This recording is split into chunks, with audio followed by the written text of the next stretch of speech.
Welcome back to Around the Spreadsheet, our BHG production that is bringing the fun back into sales compensation functions by one honest conversation at a time with three practitioners here from BHG. I'm Elizabeth Evans, and I've been with BHG since 2022, and my big experience is as a sales compensation administrator. Jimit. I'm Jimit Patel. My experience spans three different facets of sales compensation. First, as a user/leader, and then as a sales comp admin at the same company in luxury retail, and then as a developer at Blue Horizons Group. And to you, Todd? Hey folks, Todd LeBaron, the Todd Father, head of AI and advisory services here at BHG. I'm just old and have been in the space a long time, so that's all I need to say about it. What are we talking about today, Bess? What's the topic? Last time we talked about the sales performance management framework, totally, we as an overview, and today we're going to start a deep dive in, and we're going to begin with the strategy translation layer. Perfect. Let me let me tee us up here. Let's throw some slides up, and I got a quote to start us off. If I can just find the share button. Okay. All righty. The sales thesis. Shrek was right. Sales is like an onion. It has layers, and you're gonna make somebody cry. I have done that in sales comp. I've made people cry. I'm not proud of it. This was an anonymous CFO, and I'm trying to remember when. It was at a conference years ago. He was at a sales kickoff, and he said this, and it's apropos and correct, and I love the quote. So we went with that today. Yeah, it's Um, hilarious unless you were the one crying. and I feel bad, and just so you understand, I wasn't going out of my way to make people cry. I was doing a training session. I think it was with Calidus, and the women had been running comp on an old mainframe system green screen, and I was showing them all the cool bells and whistles of Calidus, and they were overwhelmed going from a green screen to a modern system, and literally 3 of them walked out of the room crying. I felt terrible, but I'm like, "Well, you bought the system, so you kinda gotta learn it, so it is what it is." They're But just in anyway, love then, that's not yeah, crying, they that's what it were was. I felt those are terrible the happy rest of the day. tears. Right. Yeah. And it's also not just the system, right? It's also people, the processes that they have in Yeah, place. And yeah. for us, I wanted to pull my hair out, and it's probably why I'm bald at this point. So there's that too. Yeah, it's anything new, right? And I get it, but I did feel bad for a little bit. So anyhow, this is the framework we brought up in our last session. Again, SPM framework. The core areas in the middle are the SPM piece. The layer on top is strategy. The layer on the bottom is foundational.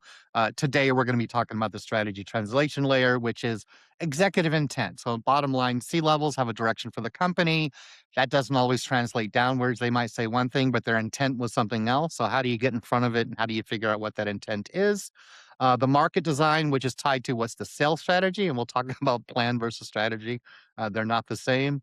And then the behavioral design, which is, that's down at the people level. So you've got the go to market, the motions, how do you want to operate against it? And then what are you doing with the behavioral aspect of you're trying to drive behavior, as you set up your comp plans before you start operationalizing it. So that's what we covered in our last topic.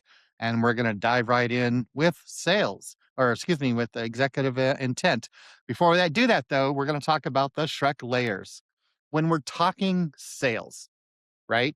And then the layers that are attached to it. Again, we're talking corporate strategy today, and that's where will we win? What markets are we going into? Where are we going to allocate capital? Things like that. That's the CEO and the exec team. Typically a 3 year to 5 year plan. Startups would be shorter. Growth companies can have longer plans, but that's fairly typical. Then you've got your sales strategy. How will we win customers and the go to market motions? That's your CRO. That's your VP of sales, sales leadership, 1 to 3 years. If they're doing well, if they're not doing well, they're going to pull the trigger and replace the head of sales, which is a different discussion. The behavioral strategy, again, what behaviors create success? Again, that sales leadership. It also could be your total rewards or HR, and you could have other entities that might be involved there. That's typically quarterly and annual. And then you jump into areas that, depending on your organization, sales operations, it could be RevOps now. Some of the newer entities are using RevOps, but it's your sales ops. How do we run sales efficiently? All behind the scenes stuff. That's your sales ops team, daily, monthly, quarterly, whatever. You get into sales enablement and sales effectiveness. I want to specifically bring these out. These are not sales performance. Again, I mentioned in our first video, when you look at all the YouTube videos about sales performance, a lot of people will say it's enablement or effectiveness. It's not. Sales enablement is how do we build the seller capability? How do we equip them with what they need to go sell? That's your enablement team if you have one, and that's ongoing. And then the effectiveness is the system producing strong sellers, right? It's the effectiveness of the sales motion, not the effectiveness of how you're paying people. Again, that's sales performance management. This is the sales effectiveness of the go-to-market motion. That's your rev ops and sales strategy team. And typically it's quarterly if you're a public company. And then we get into, and I want to differentiate sales performance from sales performance management. Sales performance are the reps achieving results. Sales performance management, how do we engineer and measure and optimize those performance? So it's a nuance there, two different things. One's the act of and one's the act on. And again, that's the sales performance aspect is the managers managing their reps. Are they hitting their number? That's continuous. And then sales performance management, that's your SPM, your ICM team, your RevOps team, managing comp, paying the reps, how we're measuring and how we're optimizing. So that sets the Shrek layers for everything having to do with sales. There's some other stuff. I'm not including marketing into this, and I'm not, some other areas there, but that's the core the behavior and the capabilities that we're talking about. Jim and our best, and any thoughts on this? Does that make sense to you? Yeah, I've kinda thought about the last 2 lines, and I think maybe a different way of differentiating is what is a micro? Is the sales rep achieving results, and are Hmm. they as a group achieving results? But then sales performance management is the macro, the entire system, is it functioning right, Right. right? Right. Yeah. And again, it's not necessary that we have to actually call out they are separate, but there are conversations you're going to have where one it's going to mean one thing versus another. So that's all I'm trying to get out there right now.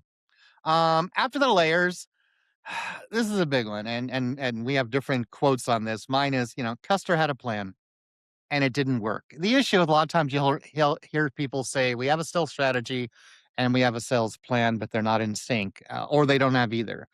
Strategy is the direction you're trying to go and where are you going to win. The plan is how you operate against that strategy. What will we do? Who owns it when it happens? That kind of thing. But more often than not, you're going to hear folks being out of sync on what that's happening. If you don't get the strategy correct, and again, when I'm talking strategy at this level, sales strategy, but is sales strategy aligned with corporate strategy? So again, think about all the gaps.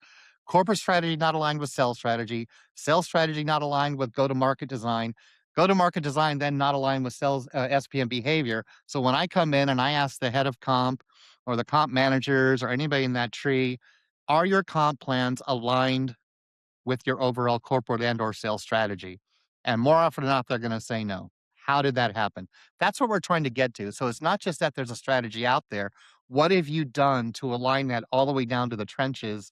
And if they're not in alignment, you as a sales comp team, and again, as you're trying to become a center of excellence, you're trying to get out in front of capabilities versus being reactive to disputes and everything else, but you're trying to take your good data that you have, get it back upstream. This is one of the ones I don't think people talk about enough is how do you start driving the effectiveness against what's the strategy of the motion? Do you how quickly should a organization pivot? So let's say they have a new CEO or something happens in the marketplace and they have a new corporate strategy.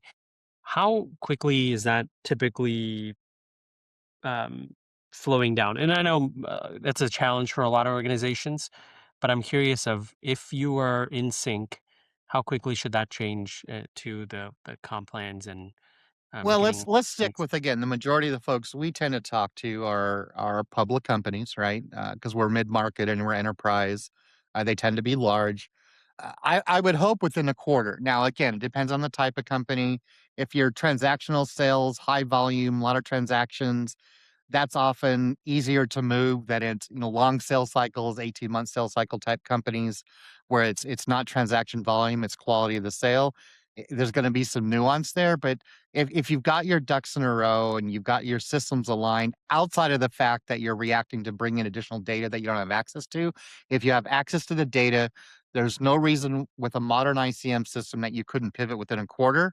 It might be you might not be completely ready to go within a quarter, but you should at least get the plan in place to make that happen, and then you're spending the rest of the time that year to make it happen. To your bigger question, how often do they react, and what's happening within it. Again, it's sales is funny.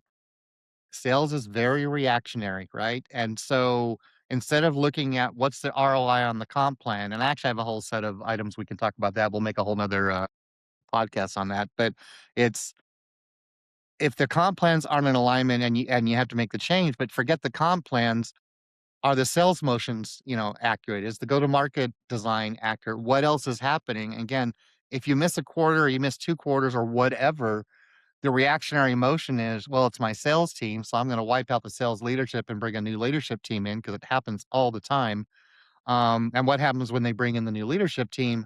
Oh, well, there's your problem. Your comp plans are wrong. So we're going to roll out new comp plans and we're going to change our territory structure. We're going to change our coverage alignment.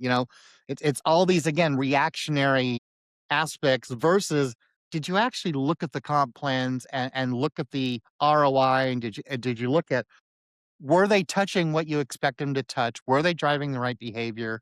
I mean, if you spent 2 years coming up with thoughtful comp plans with a CSO or a sales strategy guy modeling against history and nothing else has changed, you need to give them time to bake and figure out, from an analytics standpoint, they should work. What other than levers or items are we hitting or making them not work, right? Was it market conditions? Was it some seasonality that kicked in? Was there a major event, a major competitor joined the scene or a major competitor left the scene? There's a lot of stuff going on. So there's no one right answer. And again, it depends on the size of the business and the industry that you're in. But there's no reason why if you got your ducks in a row on at least having the analytics set up for optimization, you can start driving that quicker than not. I have a question then. Sure. If you are analyzing and determining that things need to change, the environment, all those different things, something has changed in that. What's the actual limit on what a salesperson can handle in terms of how often their plan changes?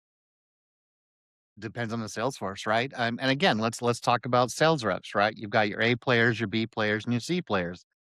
A players have no problem picking up a new plan. Again, as long as the data there support it, they're an A player for a reason. They understand your space, they understand your industry, they know to go to market motions, they got their talk track. And again, whether you're a hunter or relationship seller, depending on the type of seller you are, A players are typically A players, right? They can just go do the sell. So they're going to be able to react quickly. The problem is your B players and your C players.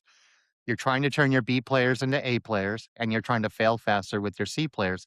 That's where you're gonna have the issue. The C players are gonna have a hard time picking it up if you make the change. The B players, depending on what you give them, that's where the enablement comes in, the playbooks and all that. How quickly can they pivot? Some companies are really strong in handling that, and some are, let's be honest, they use a brute force approach. They hire a ton of sales reps knowing that X amount of the reps are gonna bring in 80% of our revenue, and I really don't care about the rest. I hate to say it, but that's just the truth. It just depends on the type of organization that you're in. So and we can talk about that. Again, that's why I showed the layers. Yeah, well, and that's why I showed the layers. Again, that's where all these other layers come in, right? It could be an enablement issue, it could be an effective issue, it could be an operations issue. They're all intertwined. So for someone to say, "This is gonna solve that problem," well, unless you've looked at all these layers, you're probably not. So that's literally the premise for this right here, is you've gotta be aware that there are a lot of moving parts in sales, and there's not one correct answer, regardless of what the vendors tell you that we can solve all your problems. So anyhow, so then again, back to the framework. I won't hit on this too hard. How does strategy become seller behavior? Well, again, it's linking up to the layers so that with the executive tent, you are set up for where the business is going and how we get to market and what sellers do. Again, it's that alignment. And again, as a sales comp administrator, as a sales comp manager, if you have a center of excellence, this is where you can start paying dividends with all that great data you have. Because why do you have great data? Because the shit data rolls downhill and you clean up all that data so you have really strong data that's accurate because you're paying people. You start getting that optimized and clean data back upstream and show them this is what's working. Here's how the A, B, and C players are operating. Our disputes are down. Our attainments are up. Things are humming on our side. So now if things aren't being effective upstream or other things are going on, you can eliminate the fact that it's the comp team's actions and there's something else. Is it the enablement motions? Is it the go to market? It could be territories. It could be the coverage model. So you starting to play at those different layers and make them work together.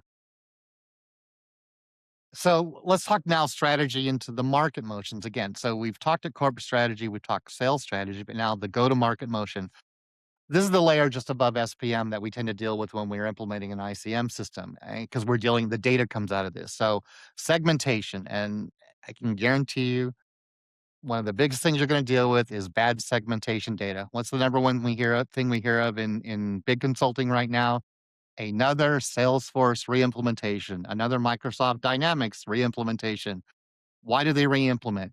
Because their sales data is out of whack, and it's out of whack almost 90% of the time because they've got segment issue. Their corporate master, their client master, all their master tables get out of whack, and they didn't align their CRM effectively, and you start having issues with your segment data, and that could be your channel data as well. Less on roles, I'll be honest, the sales roles, we just don't, it tends to be an HR activity. Companies never want to talk about let's go change the roles. I think that one should be hit more often, and that's who sells what. Again, are you a hunter? Are you a farmer? Are you a relationship seller? That kind of thing. Have you gone through the exercise to figure out, do you have the right alignment of your reps? I think a lot of times that is half the battle, but I'll be honest. Half the times when I go in and I do these current state, future states, they just don't want to talk about the roles. Yeah, we did that a few years ago. We're not going to touch that right now because it's a big exercise affecting a lot of people. But I think that should be looked at more often. Coverage model, again, another one that doesn't get look at enough. How are accounts served within a geo region, within a channel? However, what's the coverage against that area that you're trying to sell against? Territory design, we do see a lot. How the map is drawn, folks overcomplicate this so much. And again, it is industry dependent, but territory is simple. Do you have fair and equitable territories across the regions that you support, right? You score them, you figure out do they make sense? And you don't cherry pick and you give, Bob, because he's got a high golf handicap, the best territory just because you like the guy, right? And then let's be honest, we see that happen all the time. Account priorities, where to lean in. That's the management more, the management team working with their reps. When do they lean in and support that, you've got a strong region or you got a weak region, who are your top sellers? They're fine. We'll leave them alone. You got the ranking report shows, here's my bottom guys. Let me go lean in and figure out how we can support them. The pipeline motion, this one gets interesting. So how deals progress. Um, and there's a lot of software out there right now that can help you work with that. There's a lot of AI software out there right now.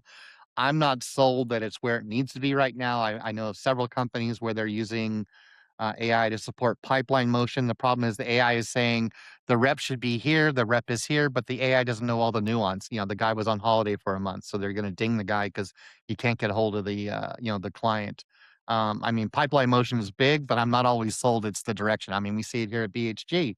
Why aren't we talking to this person? They're out of the country. All right. So, I mean, yeah, so now you got to update your CRM and all that stuff. But, I think a lot of credence is put on pipeline motion when there's a lot of things that can be out of your control. But let's be honest, sales leadership and sales, management, they want to check the box at, oh, we're at 20%, we're at 40%, we're at 60%. In my mind, it's BS half the time. It's you're playing motion to it, but whatever. Resource allocation, where capacity goes, that's a key one. I think you need to do a stronger sense of where are we putting the capacity against the regions, the seasonality, the locations, the product line, whatever. But bottom line, it's the go to market is where the strategy becomes the field operating model. So, it's very key. It's going to drive all the next set, which is behaviors. Again, we don't play in this space enough on the SPM side, but a lot of what we're receiving from the data side is coming from these motions.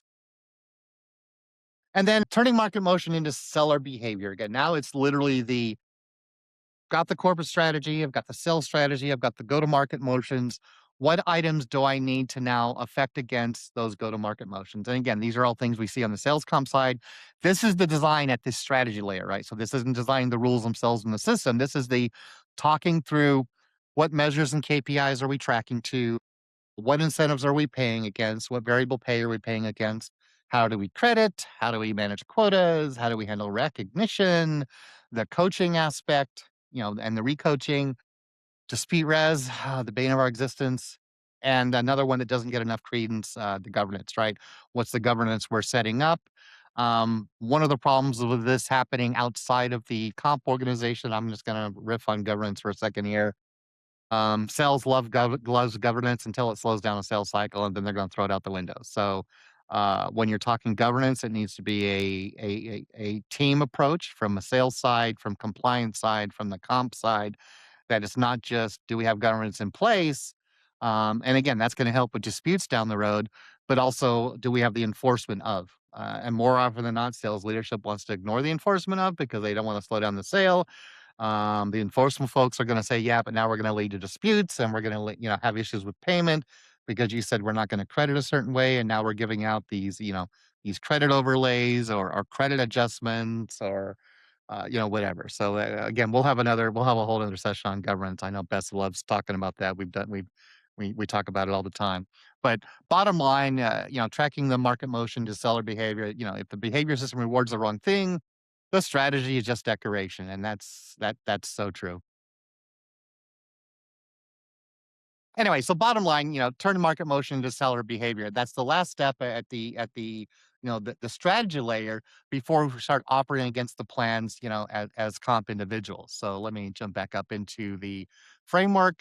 That's the three-layer strategy. That's the three strategy translation layer items: executive intent, market design, behavioral design. And again, we could have gone a lot deeper into that, but again, this is supposed to be SPM. We're going to want to spend more time on the SPM processes, but I wanted you to understand what's going on before you get to it. Again, as a sales comp individual, as a manager, as a leader, you're not always privy to what's going on prior to all of a sudden you just get in your inbox. Look, here's the plan for the year. Go build out my comp plans, and you have to go run with it, right? So I'm hoping that, again, you keep hearing me saying being reactive to, you get proactive in front of, try to become a center of excellence, start prompting upstream. I hear there might be some changes. What are those changes looking like? Can you invite us to some of those meetings so we have a sense what's coming down the pipe? So then we get to what we're doing, which is the sales planning aspect from a sales comp perspective. We're better informed and we're better aligned and we're ready to get going with that. So that's my take on the strategy translation layer. Why don't we open it up? And I just threw a lot out there, both Bess and Jimit. What are your takes on that, and what have you seen from the field? Well, if it's like an elephant, as we discussed last time, Oh, we're back to elephants. Okay. well, yeah, I'm back to the elephant, and you can't ignore the front end of the elephant, Yeah. right? I mean, Yeah. you gotta feed the elephant, you have to put the elephant in the right place. You can't ignore the front end of the elephant, it's really important. And Especially so, since the comp team is sitting at the back end of the elephant. Is that what we're saying? I think we've I'm established just that, yes. saying. I'm just saying. So, definitely in charge of the output and the cleanup. So, the front end of the elephant, very, very important. Back end doesn't happen without the front end. I think so. The analogy stands, and I'm still committed to it. Um, One thing I'm going to want to talk about, maybe it's an entire episode, is what do you do? Where do you start if you suspect something is wrong at this point, at this layer? And who owns it too? That was gonna be my question, is that, like, if I'm in the ICM piece where I'm the analyst and I'm, like, observing that it's not matching up, like, who am I reaching out to? Obviously, my management team, but, like, who owns it? Who are we? Who are you in this instance? Yeah. Well, I mean, what again, what it's is going to your depend on the role? organization. Yeah, it's going to depend on the organization, how big the organization is. Hopefully they have a sales governance or a sales comp committee. You go through that because that is typically multidisciplinary. They'll have people from different parts of the org. Sales leadership. Again, I'm hoping someone, and typically when I say sales leadership, from the comp team's perspective, it's typically someone in sales ops, or maybe you have the relationship with sales strategy. If you have either a sales strategy, a CSO, chief strategy officer on the sales side, not just the corporate side, but a lot of times you'll see one on the sales side, or a VP or director of sales strategy. Hopefully you're linked in with them, and you're feeding up, through that side. Again, it just depends because I've seen all aspects depending on the type of organization, the industry, and everything else.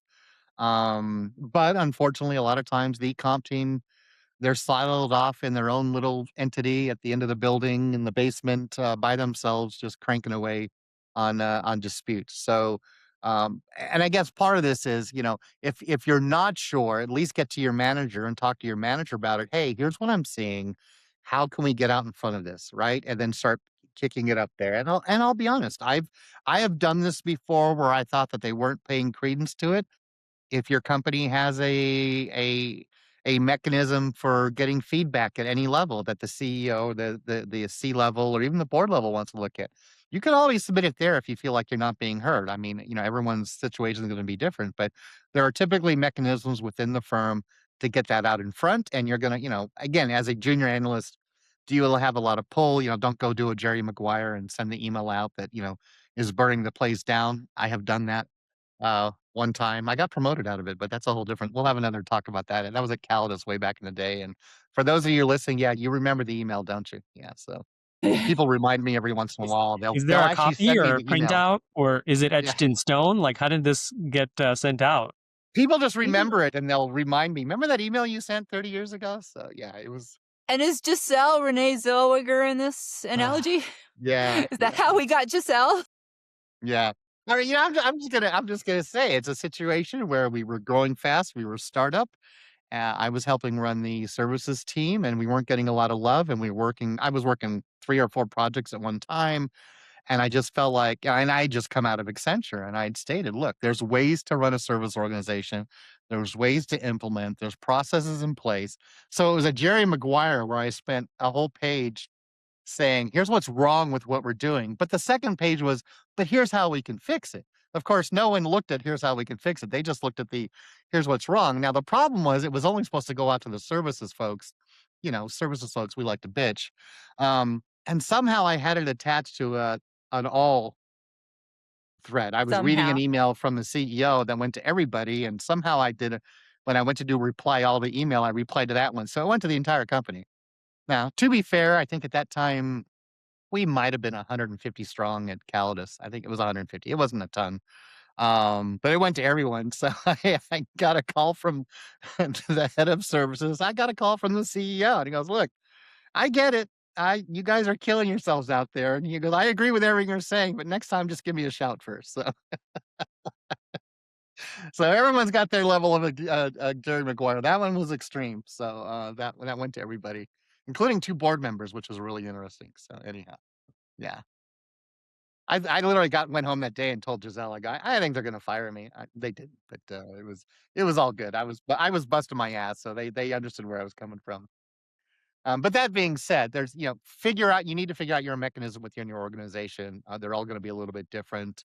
Um, I have honestly no issue speaking out, and I will go find that issue if I have to walk down the hall and find the sales strategy. Yeah, I'll go, "Hey, just, walk me through your intent for what was trying to be accomplished here, because here's what I'm seeing." There will be someone from the analytics side will wanna understand, or, a lot of times it'll be on the finance side. They're gonna be picking things up, right? Because they 'Cause they're looking at costs and everything. So you just have to figure it out. I Well, told you I'm okay. here for Well, the stories. yeah. Yeah, I'm bringing popcorn next time. Yeah. Yes. Um, I think next time we're gonna talk about the foundational layer. We're gonna take a deeper Yeah. dive into that, right, Yep. Todd? Yeah, next time we'll do Excellent. the foundational layers just to give a high level, and then the one after that is when we really start dropping into the SPM stuff. And again, as some of these get interest and we talk about things, we'll do one-offs on certain components of these, but I don't wanna beat a dead horse on the strategy transaction layer. There's a lot more we can talk about, but as I showed the layers, that's our purview is SPM. I don't wanna, I'm not an expert on effectiveness or enablement. I can talk about it all day long, and I'll give you my 2 cents, but there's plenty of consultants that talk at that level. So I just want to get the high level that you as a comp practitioner and specialist, you understand there are areas and there are intent. And I was very specific when I use the term executive intent. And again, I'm going to go back to you'll hear and see things doesn't mean that was their intent. And I'm being very careful here because what the company does internally could be a lot different what they're saying to the street, right? There's a whole nother level of politics going on when here's what we're announcing, but here's what we're really doing. And then all of a sudden, when you start seeing things, hey, this has nothing to do with what they're saying, there could be reasons for that. and hopefully it's legal. And, the company's not trying to uh, pull one under the rug or something, but it's just, it is what it is. So I just want to get it out there that you need to understand there's a lot of things going on upstream. If you're not sure why you're doing certain things, try to figure out what's the executive tent, what's the go to market motions, and how are you trying to drive behavior? Because at the end of the day, SPM is pay for performance, driving behavior with an optimized sales comp program. So that's what we're trying to accomplish here. Eventually, we should have a fireside chat with Todd when he goes through all these stories. So yeah, bring the popcorn, Yeah, the and I haven't s'mores. got to the stories where the bodies are buried. That needs to be a private channel. We'll get subscription for that because that could be an interesting one. That could be a real interesting one. Oh, Okay, then. Well, so thanks for joining us for this cautionary tale version of Around the Spreadsheet. And it's a BHG production. And coming up next is the bonus round where we will talk about some related content that we think you might enjoy. See you next time. So thanks for sticking around for the bonus round. Today, Todd is going to analyze your strategy translation layer. yeah, thanks, Bess. And again, we just got through talking about the sales translation layer, corporate strategy, go to market motions, behavioral strategy. So I want to talk about now, and this was the corporate one. How do you get that information? If you're a comp admin, how do you get that information? I'm assuming you're using some level of AI, whether it's Claude, whether it's ChatGPT, whether it's Copilot. Hopefully, you have access to do this. And this right here, premise is corporate strategy. Decide where you're trying to go. You want to understand. Let's say you're a new comp admin. You don't know your company that well yet. Obviously, you could do some research, and during the hiring, they told you things about it, but you want to get more details. Again, corporate strategy is defined by the markets, the products, the growth, all that. A typical output of what you're looking for. We want to grow emerging enterprise by 30%. Okay. How does that translate down to your comp plans? Because they're telling me now we want to grow by 30%, but what I'm seeing on the comp plans doesn't show that, right? Yeah, I see that we're pushing the corporate side of it, mid markets, we're pushing the SMBs. I don't see anything that's pushing our enterprise product line. How are we going to grow at 30%? So, which could be a red flag, or it could just be maybe it's being defined elsewhere and you haven't touched it yet. So at the base level, you can just you can run a prompt in your AI, analyze all available corporate communications, and determine the strategic priorities, success metrics, and all commercial implications for sales. And I've got some additional stuff there, and you can broaden that up. And again, you can have a back and forth with your AI about, hey, I want to analyze our corporate strategy and try to apply it to what we're trying to accomplish with these comp plans. In fact, you could even feed it some of the comp plans with a statement like this, and it's going to give you some output. If you want to get more detailed, and if you're a public company or a private company and you have access to more information, but if you're a public company, here's a much broader prompt. And I get this is a lot of text. I'm not going to read all of it, but you want to get what's your corporate intent assessment? Again, corporate strategy and the sales strategy layer I talked about, it was the corporate intent. What are they intending? Analyze the company's latest quarterly earning release, earnings call commentary, the annual report, the investor presentation, and CEO statements. Get the CEO statements, right? Because, analysts follow what CEOs say, especially with the big firms. Determine the company's current corporate intent for the next 12 to 36 months. And then I've got some detail in there that you could add into explicitly stating priorities, cite the supporting evidence, that's controlling what the AI is doing. Now, a one sentence corporate intent statement, evaluate the following dimensions. And I think I've got and 9 dimensions there that you could go against geo and target and new customer, sales related items. Be very explicit at the bottom of it. Do not invent sales behaviors or compensation recommendations and stop at validated corporate intent. Two reasons for that line. You don't want to hallucinate and make stuff up, and you want to stop and don't let it extend into anything beyond corporate intent. You want to be very specific. I'm trying to understand from what they're saying, what do they really mean for me, Joe comp manager, Joe lead comp analyst, Jane comp analyst.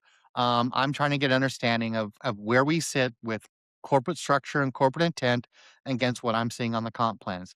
You run something like this in your AI, or even use multiple AIs, play them against each other, and see what you get. And then you could also tell it to do things like and score these for me, put these together in a nice format. And what I ran it against, I said, look, I want you to score it and create me a nice output that I can put on a slide deck. And here's what it came up with. It's a stage one corporate strategy validation output. I ran it against a company, a global enterprise software provider, Salesforce. Yeah, this was against Salesforce. I just grabbed the information. I gave it, give me a confidence scoring against key areas. Corporate intent is mature enough to translate into sales strategy. It tells me what sources it analyzed. It gave me that summary statement that I asked for, and it broke it into four key areas: clarity, strength, alignment, and readiness. And it scored those. Now, again, some of the stuff was made up. I'm not sure how they're going to figure out readiness when I was getting some of the info, but you get the intent of what I'm trying to accomplish there. And then, here's some of the key priorities that it found. Accelerate the enterprise AI adoption. So, Salesforce right now is trying to really push their AI capabilities. The CEO mentioned it. It's mentioned on earning calls. It's been in their investor decks. Expand our existing customer footprint, maintain profitable growth, increase adoption and AI capabilities. Again, so now you've got a premise for what the corporate's doing.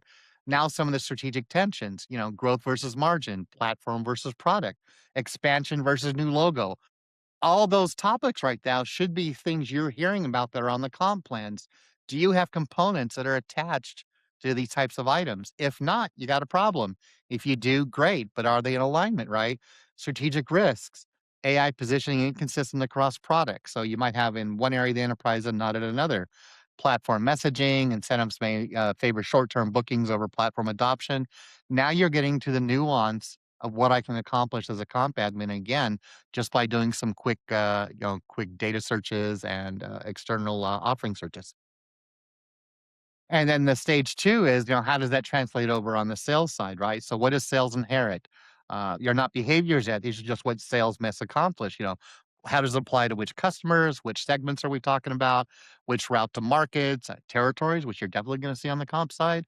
What industries are we dealing with? Coverage model and sales roles, all things I've talked about before. And if you look about the decision pipeline, now stage one, corporate intent, stage two, strategy, selling choices three, operational readiness 4, observed execution 5, and outcome attribution 6. You're trying to get all these nailed down for as you go through. And I'm not going to go through all 6 today, but you can start seeing how I'm start driving this pipeline of items I'm looking for, with the AI by have I validated my go-to-market motion? Have I validated my segmentation, my territory model, my channel model against what I'm seeing on the comp plans? And then again, finishing out stage one before we go into stage two, and I've got a whole, stage six process. We're not going to cover that today. But, this is where you start dropping into from the corporate side now into the sales side. It would be a similar process, what I did with corporate intent, going out there for, what are we finding on information from what's going to the market and what the analysts are saying at the corporate level. Now I would do the same level of prompts at the sales level to start talking about customer segments and roles, things like that, validating the go-to-market model, the segmentation, the territories, the strategy, and I would just iterate through those, and then I would do another one for the behavioral side, and I'll do a bonus round for each one of those, and we'll go into more detail. But I wanted you to see that corporate intent stage one. That's what I was showing you there. You could do these for multiple stages, but again, at the end of the day, it's using these prompts and using the AI that you're talking to drive back to what am I seeing in my comp plans, my comp documentations, my T's and C's, my policies, all the different templates and other things I'm working with. Can I feed that through there and tie it back to things that I've got upstream? That's going to tell me you're on track, right? Now, if you know that you're on track, or at least we're hitting the right elements, then you can start using the analytics, start looking into the ROI on the plans. And again, we'll have a whole nother session on that. But the big one here is, again, it's just putting together, can you do some really interesting prompts to give you information? And again, you could just reiterate these at the corporate level, at the sales strategy level, and at the behavioral level. This was just to talk about the corporate one. So, Jim and Bess, thoughts on this?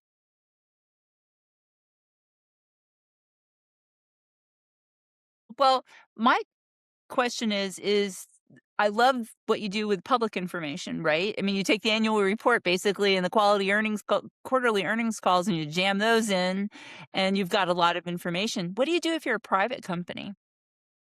Well, again, depending on the size of the company, you are going to have a corporate portal. There's going to be information out there.